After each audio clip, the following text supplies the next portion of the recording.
لله رب العالمين والصلاة والسلام على رسوله الكريم أما بعد فأعوذ بالله من الشيطان الرجيم بسم الله الرحمن الرحيم قال الله تعالى في الكلام المجيد والفرقان الحميد إن الذين آمنوا وعملوا الصالحات سيجعل لهم الرحمن ودا صدق الله العظيم وبلغنا رسوله النبي الكريم ونحن على ذلك لمن الشاهدين والشاكرين والحمد لله رب العالمين إن الله وملائكته يصلون على النبي يا أيها الذين آمنوا صلوا عليه وسلموا تسليما تمام حضرات بآواز بلند آقا جہاں کی بارگاہ میں درود و سلام کا عطیہ نذرانہ پیش کیجیے اور اس عقیدے کے ساتھ کہ آقا کریم علیہ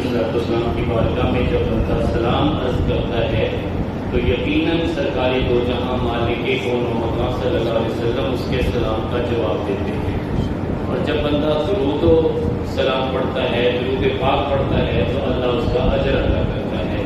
تو پڑھیے الصلاۃ والسلام علیک یا رسول اللہ، الصلاۃ والسلام علیک یا حبیب اللہ، الصلاۃ والسلام علیک یا سیدی یا رحمت للعالمین وعلی آلک واصحابک یا خیر خلق اللہ۔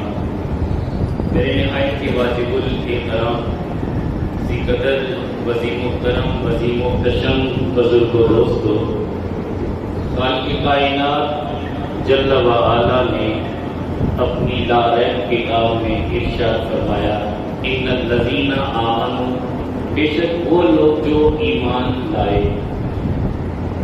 سب سے پہلے تو یہ سمجھتے ہیں کہ ایمان ہے کیا۔ ایمان حقیقت میں محبت رسول کا نام ہے۔ عمل کے اعتبار سے عامل الصالحات نیک اعمال بجا لانا، اس میں کسی کی تخصیص نہیں ہے۔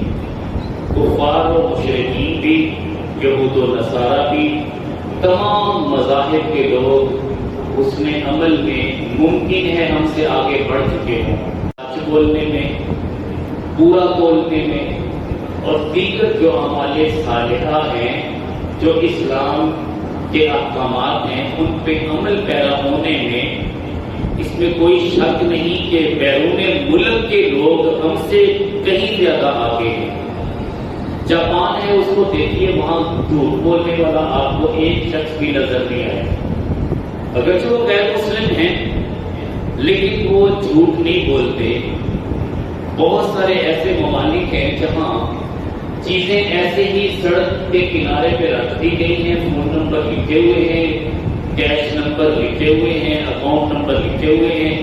آپ کو جو چیز مطلوب ہے وہ چیز اٹھائیں، اس کے اوپر قیمت لکھی ہوئی ہے، نیچے اکاؤنٹ نمبر ہے، اپنے موبائل سے اس کے پیسے آپ اس اکاؤنٹ میں بھیج دیں۔ اتنا بڑا بھروسہ اور اتنا بڑا اعتماد، جبکہ ہمارے پاکستان میں بالکل اس کے برعکس ہے کہ وہ چیزیں جو اس طرح پڑی ہوتی ہیں لوگ اٹھا کے لے جاتے ہیں، اور وہاں پہ کیمرے نہیں لگے ہوئے۔ ہمیں تو ڈر ہے نا کہ کیمرہ لگا ہوا ہوگا تو اس میں ہماری تصویر آ جائے گی، جو چوری کرے گا اس کی تصویر آ جائے گی، جبکہ وہاں پہ کیمرے بھی نہیں لگے ہوئے۔ انہیں یہ ڈر نہیں ہے کہ ہماری چیزیں کوئی اٹھا کے لے جائے گا۔ بات یہ کہ حسن عمل کے اعتبار سے وہ لوگ ہم سے آگے ہیں، لیکن ہم انہیں صاحب ایمان نہیں کہہ سکتے۔ ہم یہ نہیں کہہ سکتے کہ وہ بڑے مومن ہیں، وہ بڑے ایماندار ہیں، ہم یہ نہیں کہہ سکتے، اس لیے کہ ایمان کی ایک رتی بھی ان کے پاس نہیں ہے۔ ایمان کی وہ دولت جو ایک مسلمان کے پاس ہے، مسلمان گناہگار تو ہو سکتا ہے، خطا کار تو ہو سکتا ہے، بد کردار تو ہو سکتا ہے، مگر مومن وہ شخص ہے جو اللہ کے ہاں اتنا مقبول ہے، اتنے گناہوں کے باوجود اس کی ایک ویلیو ہے، اس کی ایک قیمت ہے۔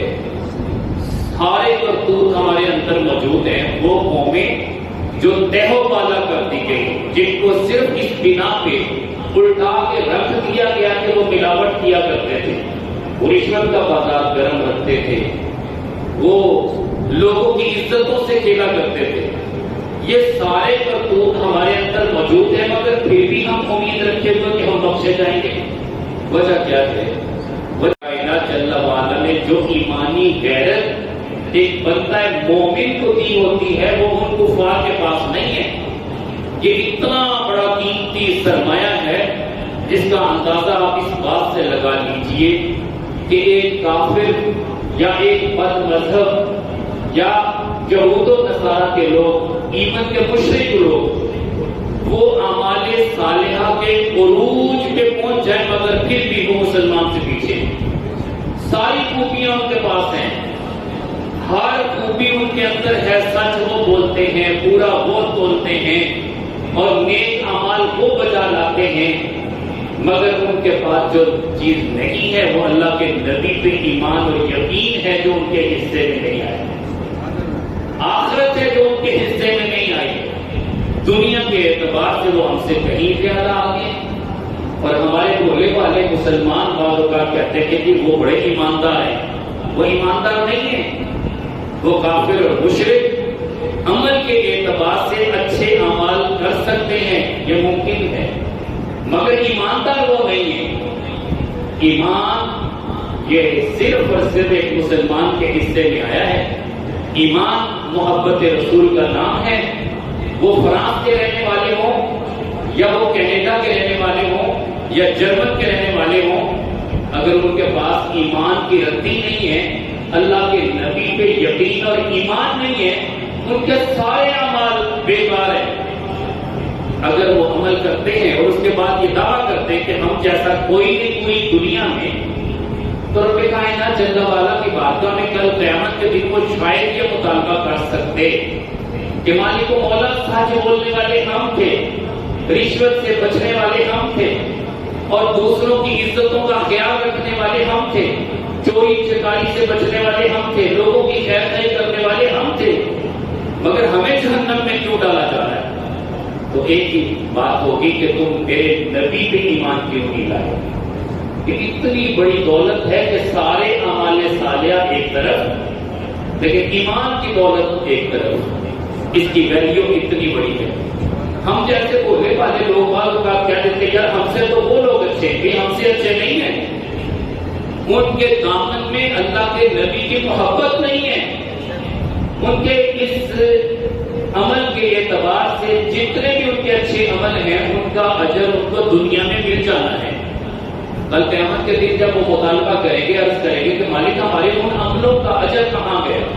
اللہ جل شانہ فرمائیں گے کہ تم نے وہ عمل دنیا کے لیے کیے تھے، لوگوں کو خوش کرنے کے لیے کیے تھے، اپنی واہ واہ کروانے کے لیے کیے تھے. لوگوں نے تمہیں اچھا کہا. ایمن کے جو مسلمان تھے وہ بھی تمہیں اچھا کہتے تھے کہ یار کافر اچھے لوگ ہیں. کافروں کے پاس یہ خوبی ہے، وہ سچ بولتے ہیں، وہ پورا بولتے ہیں، وہ ملاوٹ نہیں کرتے، وہ رشوت کا بازار گرم نہیں کرتے. یہ ساری تعریفیں تمہارے لیے تھی. یہ دنیا میں تمہیں جو ملنا تھا وہ مل گیا. لا خلاق فی الآخرہ، آخرت میں تمہارا کوئی حصہ نہیں ہے. اور ان کو راندہ درگاہ کر کے رب کائنات جل وعلا جہنم میں ڈال دے. ایک بھی کافر جنت میں نہیں جائے. اس لیے کہ ایمان کی دولت ان کے دامن میں نہیں تھی. ایمان اتنی قیمتی دولت ہے. میں کہتا ہوں اگر ایک بندہ مومن کو آپ جانچنا چاہیں، چیک کرنا چاہیں، وہ بندہ مومن اگرچہ اتنا سادہ ہو، کم علم ہو، وہ ریڑھی مانی کیوں نہ ہو، وہ اپنی گدا ریڑھی کے کام اپنی مزدوری کے لیے جا رہا ہے. کبھی آپ اسے کہیں کہ یار قرآن کریم ہم نیچے رکھ دیتے ہیں، آپ اس کے اوپر سے گزر جاؤ گے؟ غیرت ایمانی کا تقاضا یہ ہے، وہ کہے گا کہ تم پہ بھی لعنت، اور تم جو مجھے رقم دینا چاہتے ہو وہ 10 لاکھ ہو، 10 کروڑ ہو، اس پہ بھی لعنت. میں قرآن کریم کا اتنا احترام کرتا ہوں، اس کے تو میں بوسے دیتا ہوں، اگرچہ میں قرآن پڑھنا جانتا نہیں ہوں، مگر اسے چوم کے آنکھوں سے بھی لگاتا ہوں. یا میرے رب کا کلام ہے، یہ میرے نبی پہ نازل ہونے والی لاہر کتاب ہے. پتہ یہ چلا کہ یار ایمان اتنی بڑی دولت ہے کہ ایک بندے نے کروڑوں روپیہ وہ ایسے پھینک دیا کہ اسے پرواہ نہیں اس پیسے کی. اس کے اندر غیرت ایمانی اتنی موجود ہے. ابھی وہ پڑھا لکھا نہیں ہے, وہ سادہ سا ایک جاہل سا شخص ہے, مزدوری کرنے والا شخص ہے. اسی لیے اگر اسے یہ آفر کر دی, اللہ نہ کرے ایسا ہو, اللہ یعوذ باللہ. قادیانی جو اپنا رول ادا کر رہے ہیں آپ کے سامنے, اگر کسی نے بدقسمتی سے انہیں آفر کر دی کہ اپنے نبی کو گالی دے دو, میں تمہیں 10 کروڑ دوں گا, لیکن ایک بھی مسلمان آپ کو ایسا نہیں ملے گا جو اپنے نبی سے اس طرح کی بے وفائی کرے. اسے ایمان کامل کہتے ہیں. بندہ مومن کے پاس ایمان کی وہ حلاوت ہوتی ہے, اس کے مقابلے میں یہود و نصارہ ہوں, کفار ہوں, مشرکین ہوں, جتنے بھی غیر مسلم ہیں, ان سب کے سارے اعمال صالحہ ایک طرف, بندہ مومن کی غیرت ایمانی ایک طرف. کمپیریزن تو اسی کے ساتھ ہونا ہے. ہم ایک بات پہ ضرور شرمندہ ہیں کہ دین وہ جو میرے کریم آقا علیہ السلام لے کے آئے, اچھائیاں وہ جو ہمارے اندر ہونی چاہیے وہ اڈاپٹ انہوں نے کر دی. لوگ تعریفیں بھی انہی کی کرتے ہیں. ایک مسلمان آج رسوا کیوں ہے؟ اس لیے رسوا ہے کہ اس کے دامن میں وہ حسن عمل نہیں ہے. مگر اس میں 2 طرح کے لوگ ہیں. یاد رکھیے کہ ایک تو وہ لوگ ہیں جو احساس سے ندامت کے ساتھ شرمندہ ہیں کہ یار ہم سے جھوٹ بولا جاتا ہے, مجبور ہو جاتے ہیں. بعض وقت بڑی مجبوری بن جاتی ہے, اپنے آپ کو بچانا مشکل ہو جاتا ہے, جھوٹ بول لیتے ہیں. بعض وقت روزی کمانے میں جھوٹ بول لیتے ہیں. یہ بہت بڑا عیب ہے. ایک مسلمان کو جھٹکا نہیں ہے, مگر اسے احساس ہے کہ مجھ سے یہ غلطی سرزد ہو رہی ہے. ایمان کی حلاوت بھی اس کے پاس ہے, غیرت ایمانی بھی موجود ہے, مگر عمل کے اعتبار سے وہ بیچارہ بہت پیچھے ہے, اور کفار و مشرکین اس سے کہیں آگے ہیں. مگر اس کو یہ جو احساس ندامت ہے, یہ ان کے ان اچھے عملوں سے کہیں زیادہ بہتر ہے. میں نے تو اتنا بتایا تھا کہ خواجہ حسن بصری رحمۃ اللہ علیہ مسجد سے تشریف لے جا رہے ہیں, آپ کے نمازی بھی ساتھ ہیں. تو نماز فجر ہو چکی تھی, سامنے سے بندہ آیا, اس نے عرض کی کہ حضور نماز ہو گئی؟ کہنے لگے جی جماعت ہو گئی. کہنے تو بڑا افسوس ہوا کہ میں جماعت میں شامل نہیں ہو سکتا. تو آپ فرماتے ہیں یار پریشان کیوں ہو, جا کے نماز پڑھ لو, ابھی وقت تو ہے. تو لیکن اس کے چہرے کی ندامت بتا رہی تھی کہ اسے شرمندگی بہت زیادہ ہوئی. تو حضرت اللہ والے تھے, دوسروں کا احساس رکھنے والے تھے, فوراً کہتے ہیں کہ چلے یار سودا کر لیں, میری نماز تم لے لو, یہ جو آہ نکالی ہے یہ مجھے دے دو. وہ کہتا ہے کہ حضور یہ سودا مجھے منظور ہے, یہ آہ آپ لے لو, اپنی جماعت والی نماز مجھے دے دو. سودا ہو گیا, وہ بھی کہا چلے گئے, آپ بھی چلے گئے. اب وہاں جا کے جب وہ سویا تو حافظ غیبی سے آواز آئی کہ اے میرے بندے تو نے بڑا گھاٹے کا سودا کیا. یہ جو احساس ندامت تجھے ہوا تھا, اپنے گناہ پہ شرمندہ ہوا تھا, نادم ہوا تھا, میری بارگاہ میں یہ تیری 30,000 نمازوں سے بھی افضل ہے. تو نے یہ دیکھے خواجہ حسن بصری کی ایک نماز لے لی, یہ تو گھاٹے کا سودا ہے. وہ فوراً اٹھتا ہے, خواجہ حسن بصری رحمۃ اللہ علیہ کی بارگاہ میں جاتا ہے. ابھی اس نے زبان کھولی نہیں, خواجہ حسن بصری بول پڑے, مجھے لگتا ہے سودا واپس کرنے کے لیے آیا ہے. تو کہتا ہے کہ حضور والا بات یہی ہے, مجھے اس طرح حافظ غیبی سے بتایا گیا, فرمایا جو خواب تجھے آیا مجھے بھی وہی خواب آیا ہے. بات یہ ہے کہ یہ احساس ندامت ایک موٹی زیور ہے, بہت بڑا سرمایہ ہے. ہماری خطاؤں کے باوجود اگر ہمیں احساس ندامت ہے تو بخشے بخشائے لوگ ہیں. اس لیے کہ جو نفس لوامہ پہ فائز ہوتا ہے, جس کا لفظ, جس کا ضمیر اسے ملامت کرتا ہے, وہ اللہ کے ہاں اتنا مقبول بنتا ہے, ادھر گناہ کرتا جا رہا ہے, ادھر توبہ کرتا جا رہا ہے. الندم التوبہ, ندامت شرمندگی. اگر اس نے توبہ کے لفظ نہیں یوز کیے مگر شرمندہ ہے, اندر ہی اندر سے کھوکھلا ہوتا جا رہا ہے کہ یہ میں کیا کر رہا ہوں. اگر لوگ دیکھ لیں کہ میرے اندر اتنے عیب ہیں تو لوگ مجھے کبھی بھی منہ نہیں لگائیں گے. بس یہ احساس کا پیدا ہو جانا اللہ کے ہاں اسے مقبول بنا دیتا ہے. اس کا اتنا بڑا اجر ہے, اتنا بڑا اجر ہے کہ وہ بڑے بڑے عمل کرنے کے بعد بھی اس تک نہ پہنچ پائیں, یہ عمل بھی نہیں کر رہا، بد کردار ہے، کیا گزرا ہے مگر احساس ندامت ہے۔ اللہ نے اسے فرمایا لَأُقْسِمُ بِالنَّفْسِ اللَّوَّامَةِ، میں نفس لوامہ کی قسم کھاتا ہوں، یہ مجھے اتنا پسند ہے۔ اب جب نفس لوامہ پسند ہے، مسلمان کے حصے میں آیا ہی یہ خطاکار مسلمان، گناہگار مسلمان، راشی مسلمان، زانی مسلمان، شرابی اور جوا کھیلنے والا مسلمان، ٹائٹل مسلمان کا لگایا ہوا ہے۔ دو طرح کے لوگ میں نے عرض کیا، ایک وہ جو احساس ندامت والے، یہ بخشے بخشائے لوگ ہیں، یقیناً بخشے بخشائے، سارے گناہوں کے باوجود بخشے بخشائے، بڑے بڑے پاپ کرنے والے بخشے بخشائے۔ آپ کہیں گے کیسے؟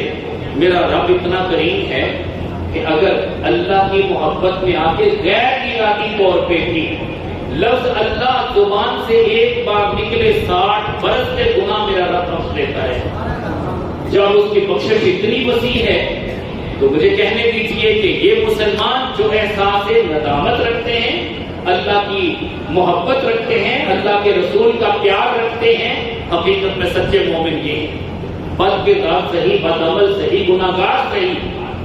اس میں بھی آگے مزید وضاحت کر دوں۔ وضاحت یہ ہے کہ یہ جو حسن عمل کے پیکر لوگ، متقی پرہیزگار، رب کائنات جل وعلا نے وعدہ کیا ان اللہ یحب المتقین، بے شک اللہ متقین سے پیار کرتا ہے، محبت کرتا ہے۔ متقی وہ ہے جو گناہ کے قریب بھی نہ جائے، جس سے شبہ والی چیزوں سے بھی بچنے کا شوق پیدا ہو جائے، وہ گناہ والے کاموں کے قریب بھی نہ جائے، اسے متقی کہتے ہیں۔ جو اندر سے پاک ہو چکا ہو، جس کا ضمیر اتنا ملامت کر کر کے اسے اس لیول پہ لے گیا، اب گناہ کی طرف پلٹنا اس کے لیے ایسے ہے جیسے تھنوں سے نکلا ہوا دودھ واپس نہیں جا سکتا۔ یہ وہ بندہ ہے جسے متقی کہتے ہیں۔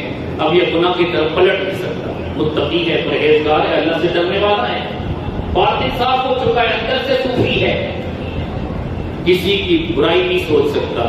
ایک تو یہ ہے۔ دوسرا وہ ہے جس کے اندر ابھی اس لیول کی محبت پیدا نہیں ہوئی، اس لیول پہ ابھی وہ فائز نہیں ہوا، گناہگار ضرور ہے مگر اندر احساس ندامت ہے۔ ادھر گناہ کیا ادھر احساس ندامت، اللہ کی طرف سے عطا کرتا نعمت اسے ملی، اس کے ضمیر نے اندر سے جھنجھوڑا کہ 40 سال تجھے ہو گیا، تو نے کیا کمایا؟ تیرے دامن میں تو ایک نیکی بھی نہیں ہے، جتنی نیکیاں کرتا تھا ساری ضائع ہو گئی، تو نے تو لوگوں کے حقوق پامال کیے، تو نے جھوٹ بولا، فلاں وقت تو نے چوری کی، فلاں وقت تو نے شراب پی، فلاں وقت تو نے فلاں گناہ کیا۔ ضمیر اس کا ملامت کرتا جا رہا ہے۔ بس یہ ضمیر کا ملامت کرنا، جس کا ضمیر زندہ ہو گیا وہ بخشش کے قابل ہو گیا۔ یہ بہانے بنائے اللہ نے بخشش کے۔ دوسری طرف وہ لوگ ہیں نام کے مسلمان ہیں، بندہ مومن کہلاتے ہیں کہ ہم صاحب ایمان، دعویٰ ان کا ایمان ہوتا ہے کہ وہ صاحب ایمان ہے، مسلمان ہونے کا دعویٰ ہے، مگر کبھی انہیں احساس ندامت نصیب نہیں ہوا۔ وہ اپنے گناہوں پہ اتنا اصرار کرنے والے ہیں، وہ ڈٹے ہوئے ہیں، وہ ایک لمحے کے لیے بھی اپنے گناہوں سے پیچھے ہٹنے کے لیے تیار نہیں ہے۔ غفلت کی زندگی ایسی بسر کر رہے ہیں، ان کی راتوں کو دیکھیں تو وہ بھی گناہوں میں بسر ہو رہی، دن بھی گناہوں میں بسر ہو رہے۔ کیفیت یہ ہے کہ سوائے گناہوں کے اور ان کے دامن میں کچھ نہیں ہے۔ توبہ کا خیال بھی انہیں کبھی نہیں آیا، اللہ کے نبی پہ درود و سلام وہ نہیں پڑھتے، نماز وہ نہیں پڑھتے، قرآن وہ نہیں پڑھتے، ذکر وہ نہیں کرتے، نام کے مسلمان ہیں۔ یہ وہ لوگ ہیں جن کا تذکرہ میرے کریم آقا علیہ الصلوۃ والسلام نے فرمایا کہ میں نے معراج کی رات جب جہنم کا معائنہ کیا تو عورتوں کو دیکھا کہ پستانوں کے بل لٹکی ہوئی ہیں۔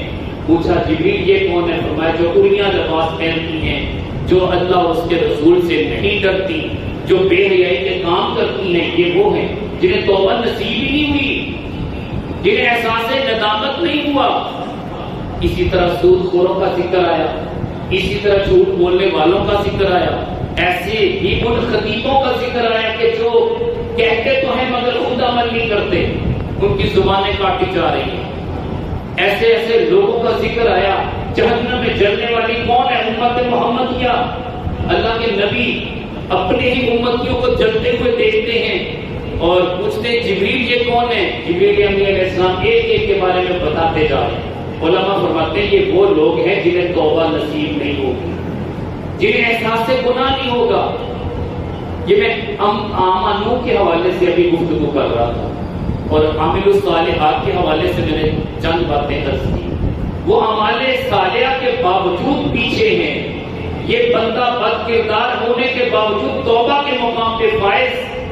ان اللہ یحب التوابین، بے شک اللہ بار بار توبہ کرنے والوں سے محبت کرتا ہے۔ ادھر متقین سے محبت، ادھر توابین سے محبت۔ ایک شخص تھا خانہ کعبہ کے اندر طواف کرتا جا رہا تھا، زاروں قطار روتا جا رہا تھا۔ پوچھنے والے نے پوچھا کہ اے شخص تو اتنا بے تابی کے ساتھ رو رہا ہے، آنکھوں سے آبشار کی طرح آنسو ہیں، اتنا مایوس کیوں ہے؟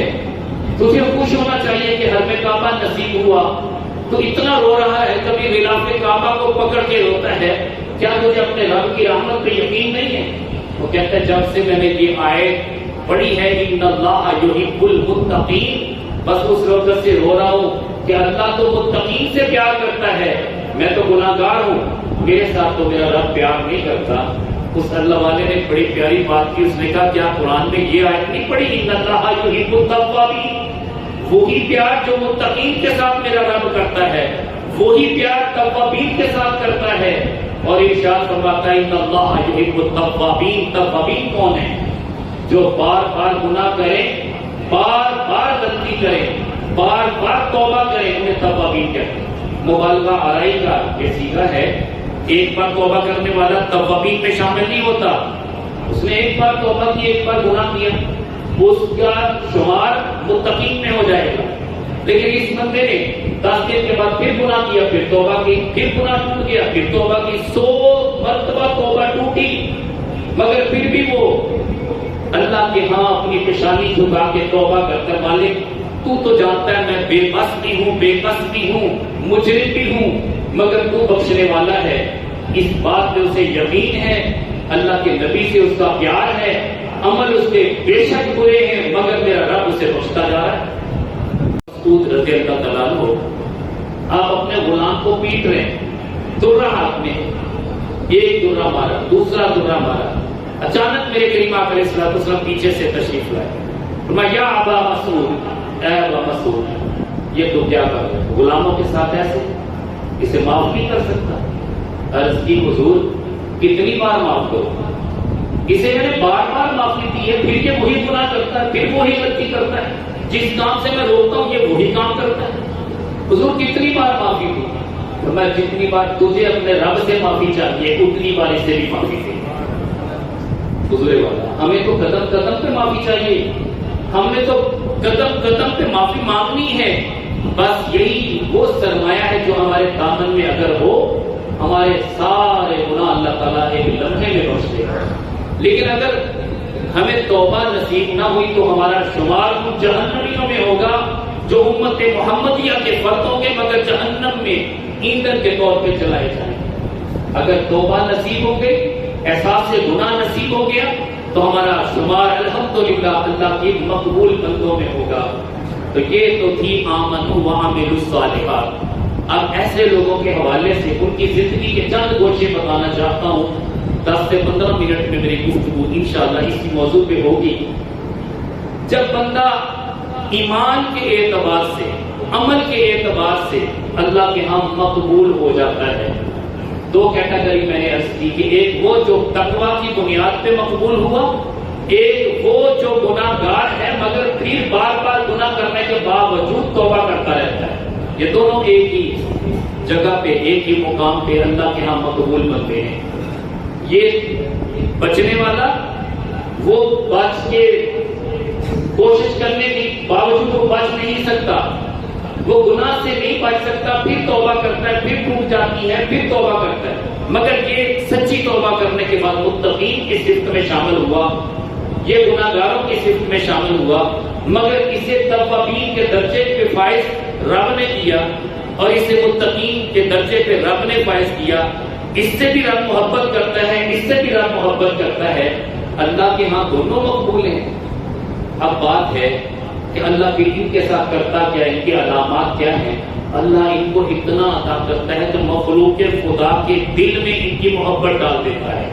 سَيَجْعَلُ لَهُمُ الرَّحْمَنُ وُدًّا، اللہ جو رحمان ہے وہ ان کے لیے مخلوق خدا کے دلوں میں محبت ڈال دیتا ہے. پھر وہ مخلوق انسان ہو، انسان بھی پیار کرتا ہے اس سے، اگر وہ حیوان ہے تو حیوان بھی پیار کرتا ہے، جمادات ہے وہ بھی پیار کرتے ہیں، نباتات ہے وہ بھی پیار کرتے ہیں، زمین کا گوشہ گوشہ اس کے لیے دعا کرتا ہے، مچھلیاں پانی میں اس کے لیے استغفار کرتی ہیں، درختوں کے پتے اس کے لیے استغفار کرتے ہیں، ملائکہ آسمان کی بلندیوں میں اس کے لیے استغفار کرتے ہیں. یقیناً وہ اللہ کے ہاں مقبول ترین بندہ ہو جاتا ہے. وہ چاہے توابین کی لسٹ سے ہو کے مقبول ہوا، چاہے وہ متقین کی لسٹ سے ہو کے مقبول ہوا، دونوں کے لیے رب کائنات جل وعلا نے فرمایا سَيَجْعَلُ لَهُمُ الرَّحْمَنُ وُدًّا، اللہ ان کی محبت دلوں میں ڈال دے گا. سب سے پہلے کس کے دل میں ڈالے گا؟ جب اللہ کو وہ بندہ پسند آیا، رب کائنات جل وعلا فرماتے ہیں کہ اے جبریل میری بات سنو. جبریل کشاں رب کائنات جل وعلا کی بارگاہ میں حاضر ہوتے ہیں. حدیث پاک ہے رب کائنات جل وعلا فرماتے ہیں جبریل مجھے فلاں بندے سے پیار ہو گیا ہے اس لیے کہ وہ توبہ بڑی اچھی کرتا ہے، فلاں بندے سے پیار ہو گیا اس لیے کہ وہ مجھ سے بچتا رہتا ہے، توبہ کرتا رہتا ہے، تمام تر گناہوں سے بچتا رہتا ہے. اب مجھے وہ ہر دل عزیز ہو گیا، میری آنکھوں کا تارا بن گیا. فَإِنَّكَ بِأَعْيُنِنَا، اے محبوب آپ تو میری آنکھوں میں بستے ہو. پھر جب یہ کیفیتیں ہوتی ہیں رب فرماتا ہے کہ جبریل جاؤ تم بھی اس سے پیار کرو. میرے کریم آقا علیہ السلام فرماتے ہیں کہ جو نوری فرشتوں کا استاد ہے، سارے فرشتوں کا سردار ہے، وہ اس بندے سے مصافحہ کرنے کے لیے زمین پہ تشریف لاتا ہے. آقا کریم علیہ السلام فرماتے ہیں یہاں تک بات نہیں، بلکہ رب کائنات جل وعلا اس کے نیک عمل کو دیکھ کے، توبہ کرنے والے کی توبہ کو دیکھ کے ایک بار پھر بلاتے ہیں جبریل آؤ اب اس طرح کرو، فرشتوں کے جھرمٹ میں یہ اعلان کر دو کہ یہ بندہ مجھے بے حد پسند ہے، سارے فرشتے اس سے ملاقات کے لیے جائیں. اب پروٹوکول اس بندے کا یہ ہے کہ ملائکہ کا نزول ہو رہا ہے، اس لیے ان الذین قالوا ربنا اللہ، جنہوں نے کہا اللہ ہمارا رب ہے، ثم استقاموا، پھر اس پہ ڈٹ گئے، تتنزل علیہم الملائکہ، ملائکہ کا نزول ان کے اوپر ہوتا ہے. ملائکہ ملاقات کے لیے آتے ہیں، وہ اللہ والوں سے ملاقات کے لیے جا رہا ہے، تب بھی فرشتے اس کے پاؤں کے نیچے پر بچھاتے ہیں. علم دین کے لیے جا رہا ہے، تب بھی فرشتے اپنے پر بچھاتے ہیں. اب وہ ہر دل عزیز ہے فرشتوں میں. پھر یہاں تک بس نہیں، اس کا ایک عمل اور اچھا لگا. رب کائنات جل وعلا بلاتے ہیں جبریل آؤ بات سنو، اس طرح کرو کہ جو میری مخلوق میں میرے بندے ہیں ان کے دلوں میں اس کی محبت ڈال دو. وہ پھر کراچی میں رہنے والا ہو، وہ لاہور کا رہنے والا ہو، وہ پشاور کا رہنے والا ہو، وہ کسی اور علاقے کے رہنے والا ہو، لیکن دل میں ایسی محبت اور ایسا رابطہ پیدا ہوگا کہ وہ کشاں اپنے اس محبوب بندے سے ملاقات کے لیے آنا شروع کر دے گا. اس طرح یہ محبتیں بڑھیں گی دنیاوی اعتبار سے. پھر یہاں تک بس نہیں، پھر رب کائنات جل وعلا مخلوق خدا کے دل میں ایسی محبت ڈالتا ہے، وہ پھر ستون حنانہ ہی کیوں نہ ہو، وہ بے جان لکڑی کا ستون ہی کیوں نہ ہو، وہ پھر اپنے محبوب سے ایسا پیار کرتا ہے. جب میرے کریم آقا علیہ السلام منبر پہ تشریف رکھتے ہیں تو ستون حنانہ اتنا رویا کہ صحابہ فرماتے ہیں ہم نے تجسس کیا کہ یہ رونے والی آواز کس کی ہے. پہلے ہم نے سمجھا شاید تو بچہ رو رہا ہے، جب مجلس میں نگاہ دوڑائی تو رونے والا نظر نہ آیا. پھر رونے کی آواز اتنی بلند ہوئی کہ ہمیں محسوس ہوا جیسے درد ذیل کی وجہ سے ایک اونٹنی جو ڈلیوری کے دوران ایسی آوازیں نکالتی ہے، ایسی وہ بڑی ہی بے چینی والی آوازیں نکل رہی تھی. جب ہم نے غور کیا ادھر ادھر دیکھ رہے تھے، ہمیں پھر بھی پتہ نہ چلا کہ یہ آوازیں کہاں سے آتی ہیں. مگر کملی والا جو سب کو جانتا ہے، کون کس کے فراق میں روتا ہے، کون کس کی محبت میں روتا ہے، وہ کملی والا آقا منبر سے اترتا ہے، اسی ستون ہلانا کو اپنے سینے سے لگا لیتا ہے. جب سینے سے لگاتا ہے اس پیار، اس محبت اور اس سینے کی چاشنی اور ٹھنڈک سے ستون حنانہ ہچکیاں لیتا لیتا آہستہ آہستہ چپ ہو جاتا ہے. مجھے بتائیے کہ اس ستون حنانہ کے اس بے جان تنے کے اندر محبت کس نے پیدا کی؟ یقیناً آپ کہیں کہ میرے رب نے پیدا کی. میرا رب اگر اس ستون کے اندر اتنی محبت رکھ سکتا ہے تو اللہ والوں کے لیے، اللہ والوں کے دلوں میں محبت پیدا کیوں نہیں کرتا؟ وہ بڑا بے نیاز. تو پھر میرے کریم آقا علیہ الصلوۃ والسلام اس ستون سے پوچھتے ہیں کہ اے ستون بتا، تجھے ایسی جگہ پہ لگا دے کہ تجھ پہ 2 مرتبہ پھل لگیں اور میرے صحابہ تیرے پھل کھایا کریں، یہ پسند کرتا ہے؟ یا پھر یہاں تجھے لٹا دیا جائے، تو یہیں پہ روضہ تم میں ریاض الجنہ میں آرام پذیر ہو؟ تو وہ عرض کرتا ہے حضور میں تو آپ کے قدموں سے جدا ہونا نہیں چاہتا، میں کسی باغ کا متلاشی نہیں ہوں، مجھے کسی باغ میں نہ لگایا جائے، مجھے اپنے قدموں میں لٹا دیا جائے. جب آپ گزرے تو آپ کے قدم میرے اوپر لگے، جب آپ روضہ اطہر میں جائیں تب بھی آپ میرے اوپر سے گزر کے جائیں. روایت میں آتا ہے کہ روضہ تم میں ریاض الجنہ سے متصل جو جالیاں ہیں ان جالیوں کے بالکل متصل اسے لٹایا گیا ہے کہ سرکار جدھر سے بھی آئیں اس کے اوپر سے گزرے. یہ اس کی محبت اور پیار. رب کائنات جل وعلا بڑا بے نیاز ہے. میرے کریم آقا علیہ الصلوۃ والسلام آپ جبل احد پہ موجود ہیں، صحابہ کی نعشیں رکھی ہوئی ہیں، ہر صحابی کا جنازہ الگ الگ پڑھایا جا رہا ہے. 70 صحابہ شہید ہو چکے ہیں اور جنگ احد کے بعد کا یہ واقعہ ہے. ہر صحابی کا جنازہ جب پڑھا جا رہا ہے، میرے کریم آقا علیہ الصلوۃ والسلام کے پیارے چچا سید الشہداء امیر حمزہ کا جنازہ ہر بار وہاں رکھا گیا. اور میرے کریم آقا علیہ الصلوۃ والسلام کی چاہت یہ تھی کہ سب کے جنازے الگ الگ ہوں گے مگر میرے چچا کا جنازہ ہر بار پڑھا جائے گا. یہ پیار کا ایک انداز تھا. جب میتوں کو اٹھانے کے بعد، شہداء کی نعشوں کو اٹھانے کے بعد چلنے لگے، صحابہ نے یہ منظر اپنی آنکھوں سے دیکھا کہ جبل احد بھی سرکتا ہوا چلتا ہے. سرکار دو جہاں مالک کون و مکان صلی اللہ علیہ وسلم کی بارگاہ میں عرض کی جاتی ہے یا رسول اللہ صلی اللہ علیہ وسلم یہ پیچھے پہاڑ تو کیا ہوا، یہ بھی ایسے لگتا ہے ایسے جیسے چل رہا ہو.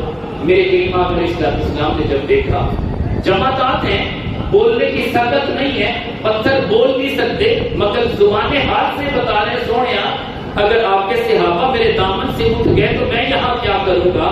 میرے کریم آقا علیہ السلام فرماتے ہیں اے جبل احد تو یہیں ٹھہرا رہا، یہیں پہ ٹھہر جا، اس لیے کہ تیری طلب اور چاہت تو یہ ہے کہ میں اپنے صحابہ کو تیرے دامن میں دفن کروں، تو تیری اس طلب کو میں پورا کر دیتا ہوں. تیرے ہی دامن میں میرے چچا سید الشہداء امیر حمزہ دفن رہیں گے اور تیرے ہی دامن میں میرے باقی صحابہ دفن رہیں گے.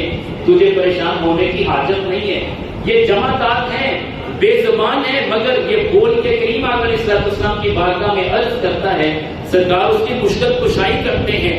مشکل اس پہ کیا بیت رہی تھی، وہ جدائی برداشت نہیں کر پا رہا تھا. میرے کریم آقا علیہ السلام نے اپنے صحابہ کو اس کے دامن میں دفن کرنے کے بعد یہ ثابت کر دیا کہ کوئی پہاڑ بھی اگر سرکار سے پیار کرتا ہے سرکار اس کے پیار کا بھی اظہار کرتے ہیں. فرماتے ہیں احد جبلنا یحبنا ونحبہ، احد وہ پہاڑ ہے جو ہم سے پیار کرتا ہے، ہم اس سے پیار کرتے ہیں. احد تو وہ پہاڑ ہے پتھر ہو کے بھی میرے نبی سے پیار کرے. جو نام کا مسلمان ہے، نام کا ایمان رکھنے کا دعویٰ کرنے والا ہے، میرے نبی کے فرمان کی دھجیاں ادھیڑ دیتا ہے. سرکار مدینہ صلی اللہ علیہ وسلم نے فرمایا کہ جس نے کسی مسلمان کو اذیت دی، کسی مسلمان کو تکلیف دی، اس نے مسلمان کو تکلیف نہیں دی بلکہ مجھے تکلیف دی ہے. جس نے کسی مسلمان کو اپنے ہاتھوں اور زبان سے اذیت دی اس نے اسے نہیں بلکہ مجھے تکلیف اور اذیت دی ہے. اور یاد رکھیں جس نے مجھے اذیت دی اس نے رب کو اذیت دی ہے. یاد رکھیں کہ میرے کریم آقا علیہ السلام کبھی یہ نہیں چاہتے کہ ایک مسلمان دوسرے مسلمان بھائی کو اذیت دے، کبھی نہیں چاہتے کہ ایک مسلمان دوسرے مسلمان بھائیوں کے لیے ملاوٹ کا کام کرے. میرے کریم آقا علیہ السلام نے فرمایا کہ وہ بندہ ہم میں سے نہیں ہے، من غشا فلیس منا، وہ ہمارا نہیں ہے جس نے ملاوٹ کی. سرکار تو بابانگے دوہل فرماتے جا رہے ہیں. اس لیے کہ کیا ہمارے پاس یہ یقین ہے کہ ہم توبہ کریں؟ ہمیں توبہ کی فرصت نہیں ملی. جب ہمارے پاس یقین ہی نہیں ہے تو ہم ان کاموں میں پڑے کیوں؟ اللہ نہ کرے ہم یہ کام کرتے کرتے بغیر توبہ کے چلے گئے تو یقیناً جہنم کا ایندھن بنیں گے.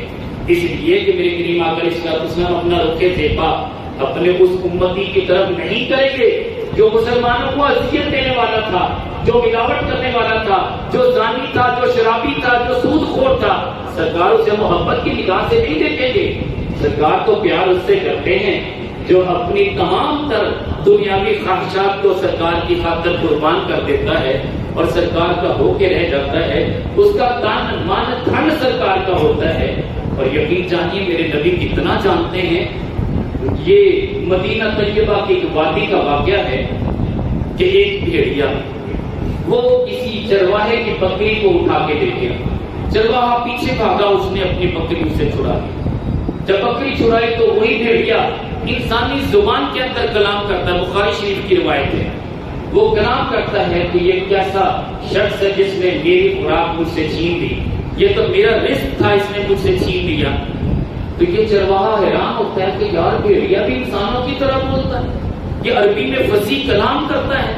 وہ بھیڑیا کہنے لگا میں کیا کلام کرتا ہوں، یہ کیا عجیب بات ہے. عجیب بات تو یہ ہے، یہ کھجوروں کی جھونڈ والی بستی میں چلے جاؤ، وہاں سرکار دو جہاں مالک صلی اللہ علیہ وسلم محمد عربی تشریف لا چکے ہیں. وہ بھی بتاتے جو ہو چکا، وہ بھی بتاتے جو ہونے والا. ایک حیران کہنے لگا کہ ایسا ممکن ہے. کہنے لگے جائے تو صحیح.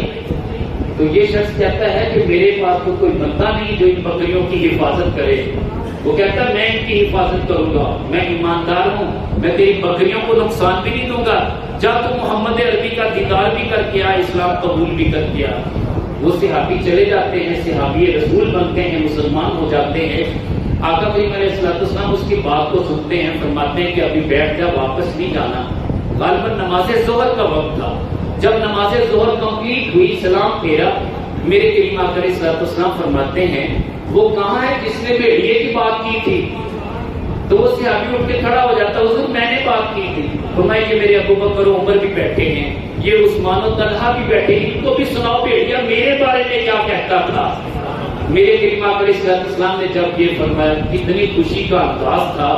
فرمایا اللہ کی قسم مجھے ہر چیز جانتی ہے کہ میں اللہ کا رسول ہوں. ہاں انسان غافل ہے اور جنات غافل ہیں جن کو نہیں معلوم، ورنہ سچی بات یہ ہے کہ جمادات بھی مجھے جانتے ہیں، نباتات بھی مجھے جانتے ہیں، یہ جانور اور چرند پرند بھی مجھے جانتے ہیں کہ میں اللہ کا رسول ہوں. تو آقا کریم علیہ السلام نے خود ارشاد میں اٹھ کے کھڑے ہو جاؤ اور انہیں بتاؤ کہ میرے بارے میں وہ بھیڑیا کیا کہتا تھا. جب اس صحابی نے بتایا تو ان کا ایمان اور بڑھ گیا. حضور والا میرے کریم آقا علیہ السلام کی بارگاہ میں تو تمام چیزیں آیا کرتی تھی. سچی بات تو یہ ہے بھیڑیے سرکار کے قدموں سے لگا کرتے تھے اور ہرنیاں آیا کرتی تھی جن کی میرے کریم آقا علیہ السلام ضمانت دیا کرتے تھے. اونٹنیاں آیا کرتی تھی سرکار کے قدموں کا بوسہ لیا کرتی تھی.